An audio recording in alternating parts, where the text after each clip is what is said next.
Hi, my name is Dr. Amy Markhoff, and I'm a chiropractor in Oakland at Life Chiropractic. And today I have the honor of interviewing Sheryl Kline. She has a master's in sports psychology from USC and works with recreational to world-class athletes on their mental toughness game. Welcome, Sheryl.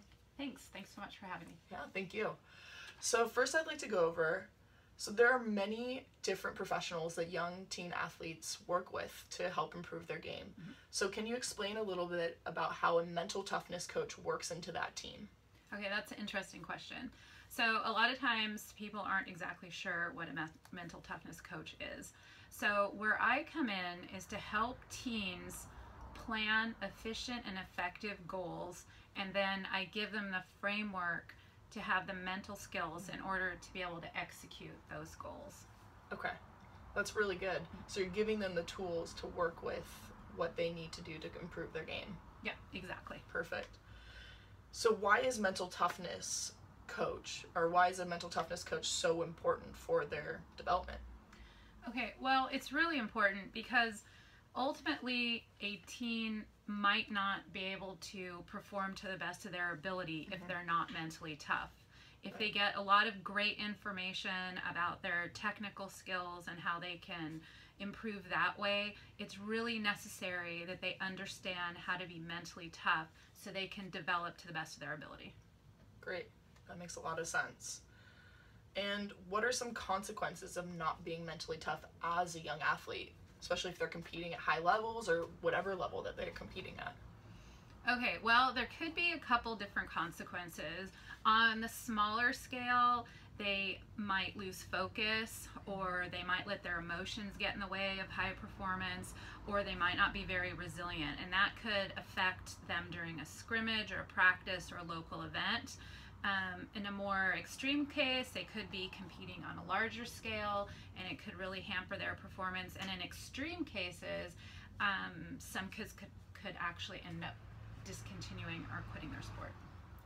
That's definitely not what we want to happen. No, for sure not. We want to keep sports fun, but also if you're wanting to compete at a high level, you need to be able to understand how to handle those stresses as well. And so that's definitely something where you can deal with and help them improve that aspect of their game, right? Yeah, exactly. Okay, Sheryl, so how is the new way of thinking about mental toughness different from the old way of thinking about mental toughness training? Well, that's another interesting question. So the old way of thinking is that if teens practice longer and harder, that's enough for them to get better. And the same with academics. If they study longer and harder, then that's enough for them to do the best that they can do in school.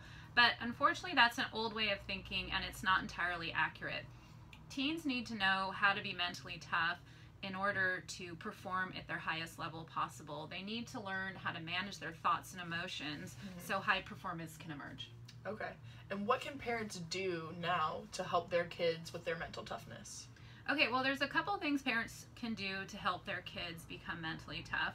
And there's not enough time to go through all of them here. But here's one tip for parents. So if your teen is in the middle of a season and they want to get better, parents can sit down with their teen and ask them what aspects of their sport do they want to get better, and have them figure out one or two things that they would like to see improve, and make sure that the teen mentions things that they can measure. So these goals need to be quantifiable, and the teens need to have some control over them. And also, teens shouldn't worry about their long-term goals. So here's an example. If a teen is a freshman and their long-term goal is to be a varsity team captain, parents can sit down with them as a freshman and say, what are a couple really important things that they need to do to get better, and when are they going to practice those things? And so give the teens a little bit of control, keep it short-term, things that you know your teen can accomplish, which in turn will actually fuel confidence as well, and it'll help them move along in the process.